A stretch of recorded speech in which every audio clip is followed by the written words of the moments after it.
नमस्कार दोस्तों मेरा नाम नरेंद्र विक्रम शाह है। दोस्तों आज हम बात कर रहे हैं वास्तु पुरुष के बारे में कि वास्तु पुरुष कौन है और वो कौन से 45 देवता थे जिन्होंने वास्तु के शरीर में वास किया और यही 45 देवता हमारे घर में वास करते हैं। दोस्तों आज हम इसी के बारे में बात करेंगे। तो दोस्तों चर्चा को शुरू करते हैं।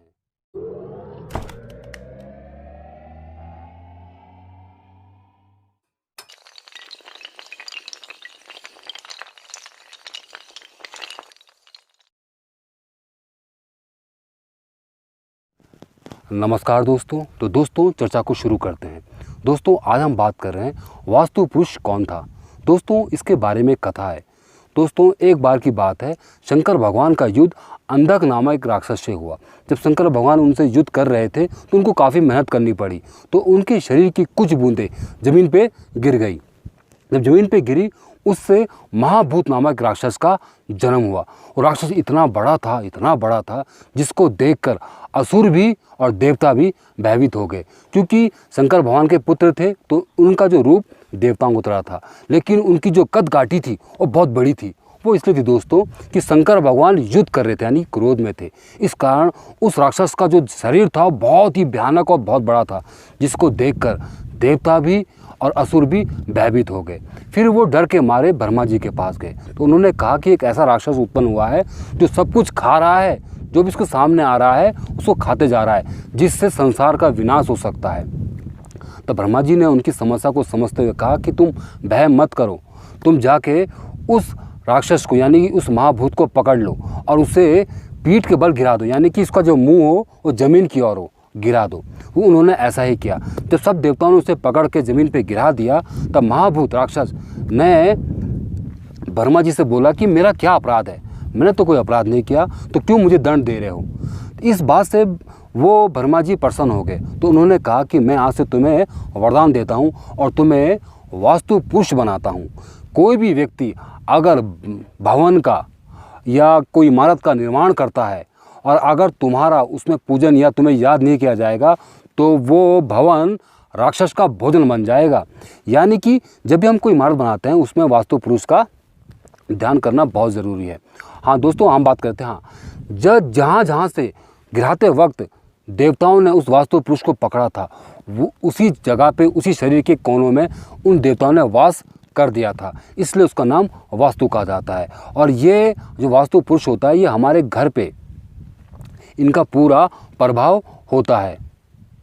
और दोस्तों अब बात करते हैं कि वास्तु पुरुष के शरीर में वो कौन कौन से देवता हैं जो उनके शरीर में वास कर गए थे। दोस्तों वो कम से कम 45 देवता थे। जो बाहर में रहते हैं 32 देवता, अंदर रहते हैं 12 और बीच में है एक ब्रह्मा यानी कि 13, जिसको मिलाकर हुए 45 देवता। और जो ब्रह्मा जी हैं वो 9 पदों का है। दोस्तों जो आप फोटो देख रहे हो अब मैं आपको इसके हिसाब से समझाता हूँ।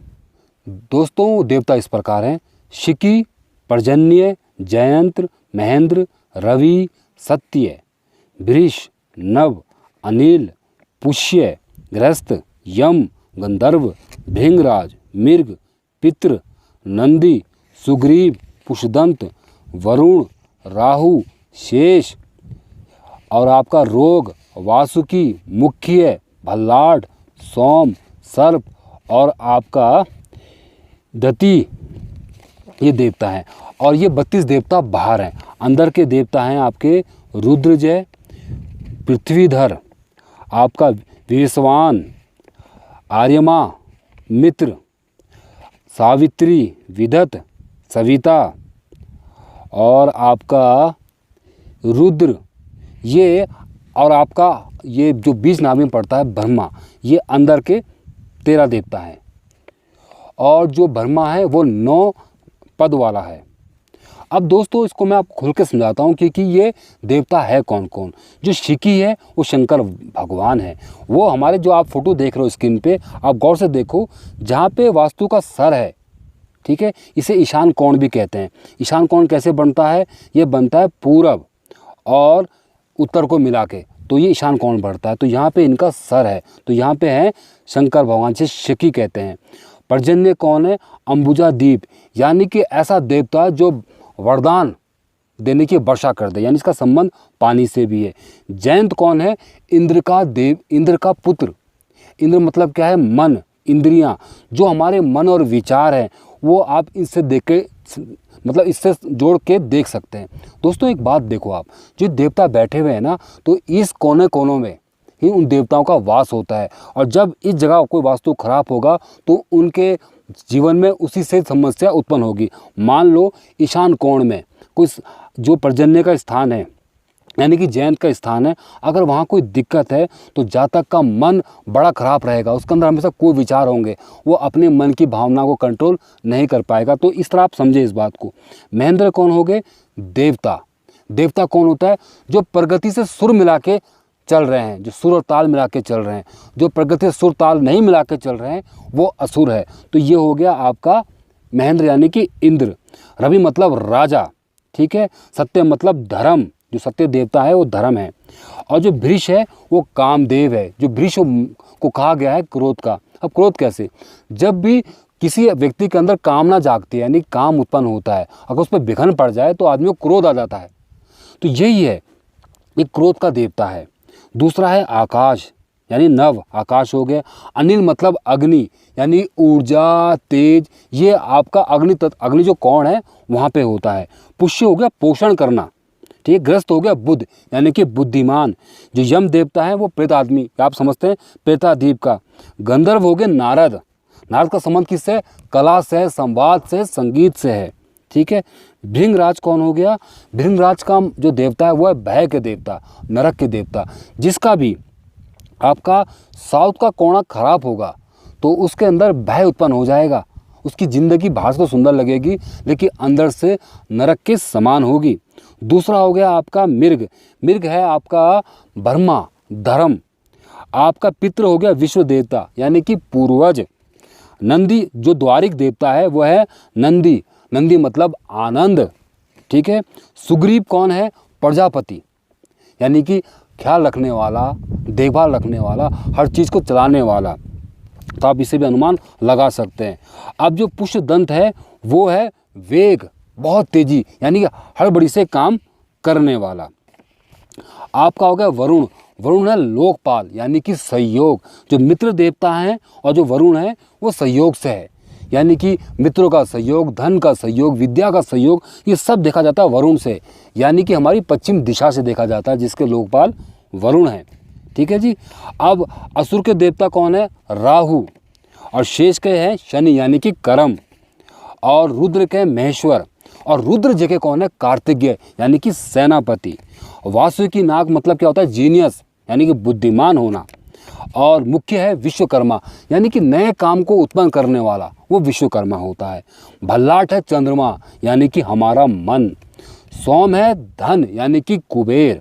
और सर्प है व्यवसाय। और अदिति है लक्ष्मी। और आपका आप है हिमवान, जो आप देवता हैं वो हिमवान हैं। दूसरा है अपवस्य, वो है उमापति। और आर्यमा है सूर्य, ठीक है जी आपका। और वर्मा तो वर्मा है, जिनका चिन्ह है कमल और हंस, क्योंकि इनको हंस को कहा जाता है कि ये पानी और दूध को अलग कर देता है, यानी कि इतना बुद्धिमान। और कमल को कहा जाता है कि कीचड़ में उगने वाला, क्योंकि कमल उगता तो है लेकिन कीचड़ उसमें लगा नहीं होता, यानी कि गंदगी में रह के भी वो अपने को बचा के रखता है। तो ऐसा बुद्धिमान इंसान तो होता है, वो लोगों के साथ रहता है। तो हमारा टॉपिक ये नहीं, हम इसमें लंबी चौड़ी बात नहीं करेंगे।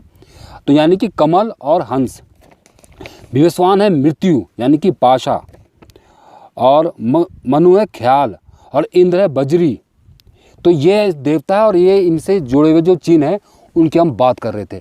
अब बात करते हैं दोस्तों इस जो वास्तु का हमारे घर, यानी हमारा शरीर और शरीर हमारा घर है, कि इन पे कौन कौन से अंग पे इनका वास है। दोस्तों शिखी यानी कि सिर, यानी ईशान कोण। अगर ईशान कोण में कोई भी दिक्कत होगी तो हमारे सर पे उस पर कष्ट आएगा। तो आप ऐसा अनुमान लगा सकते हैं, जो शिखी है उसका सिर पे है, दति देवता का नेत्र पे है, अदिति माता का कान पे, जो दति है वो भी माँ है, उसका नेत्र पे, अदिति का कान पे, भुजंग का छाती पे, सोम का बाया कंधा, भल्लाट का भुजा, मुख्य का हमारी भुजा, ठीक है। अब ये भुजा कौन सी है? ये हमारी लेफ्ट हैंड की बात कर रहे हैं, तो लेफ्ट हैंड में इसका कंट्रोल है।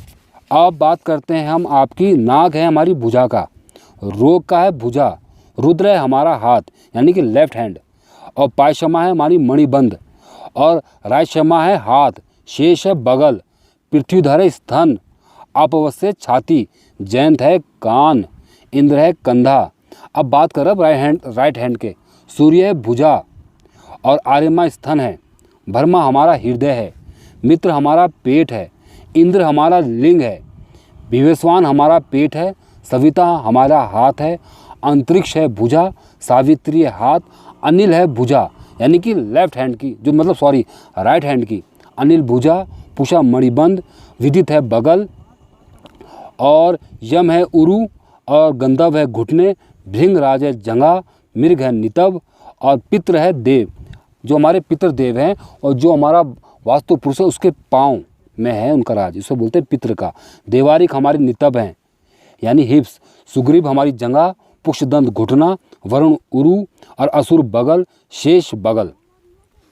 जो जो इस शरीर की बात कर रहे हैं जहाँ जहाँ इन देवता का वास है, अगर घर में इन कोनों में जहाँ इन देवता का वास है कष्ट होगा तो उस जातक है जो उस घर का ऑनर होगा या उस घर में रहने वाले लोग होंगे उनके उन्हीं अंगों में तकलीफ होना शुरू हो जाएगी। जैसे मान लो हमारे जो पितृ हैं, पितृ बात करते हैं दक्षिण और हमारा पश्चिम जो बीच का कोना होता है उसे कहते हैं नितित्व कोण। वहाँ पे हमारे जो वास्तु के पुरुष का पैर रहते हैं, और अगर इस कोने में कोई दिक्कत है तो जातक के पैरों में दिक्कत होनी शुरू हो जाएगी। ठीक है, ये पितरों का कोना है। अगर कोई इंसान श्राद्ध ठीक से नहीं कर रहा है, अपने पितरों का सम्मान नहीं कर रहा है, उनके जातकों के घर में पैरों में दर्द रहेगा, या उस स्थान में कोई गड़बड़ी है तो भी वहाँ दर्द रहेगा। तो ऐसे आप इसको जान सकते हैं। दोस्तों, वास्तुशास्त्र कहता है कि आपके घर में 45 देवता वास करते हैं, और देवता कौन है? आधे उसमें असुर हैं और आधे देवता हैं, यानी कि अच्छे विचार बुरे विचार, पॉजिटिव एनर्जी और नेगेटिव एनर्जी। और जो है ना असुर, यानी कि इनमें ताकत होती है, ऊर्जा होती है, यानी जो था ना अंधक, वो क्या था? अंधा था। ऐसे असुर होते हैं, इनमें ऊर्जा होती है, इनमें ताकत होती है, इनमें काफ़ी उत्साह होता है। अगर यही ऊर्जा सही रास्ते में लगा दी जाए तो हमें पॉजिटिव रिजल्ट मिलते हैं, और गलत जगह लगा दी जाए तो हमें नेगेटिव रिजल्ट मिलते हैं। इसलिए घर का वास्तु सही होना बहुत ज़रूरी है। अगर घर का वास्तु सही होगा तो आपको हमेशा पॉजिटिव एनर्जी मिलेगी, क्योंकि अच्छे विचार भी हमारे अंदर ही। जैसे मान लो कि संसार एक घर है, शरीर भी एक घर जिसमें हमारी आत्मा रहती है, और घर भी जो घर है उसमें हम रहते हैं। तो उस घर के अंदर 45 देवता वास कर रहे हैं, यानी कि असुरों की भी और देवताओं की भी उसमें इतनी ऊर्जा होती है। और कहा जाता है कि जो भी इंसान अगर वास्तु खराब रखता है, यानी वास्तु पुरुष का ध्यान करके घर नहीं बनाता है, वो असुरों का भोजन बनता है। दोस्तों, दूसरी बात, जो अष्ट लक्ष्मी आपने नाम सुना होगा, तो जो 8 दिशाएं हैं उन पे अष्ट लक्ष्मी का वास होता है। दोस्तों, अब इसी बात से मैं प्रोग्राम को समाप्त करता हूं। अगर दोस्तों आपको मेरी जानकारी अच्छी लगी हो तो दोस्तों इसको लाइक और शेयर जरूर करें। तब तक दोस्तों नमस्कार, जय हिंद, जय भारत। और दोस्तों जो नीचे लाल रंग का घूम रहा है ना, प्लीज़ इसको दबा देना। तब तक के लिए जय हिंद, जय भारत।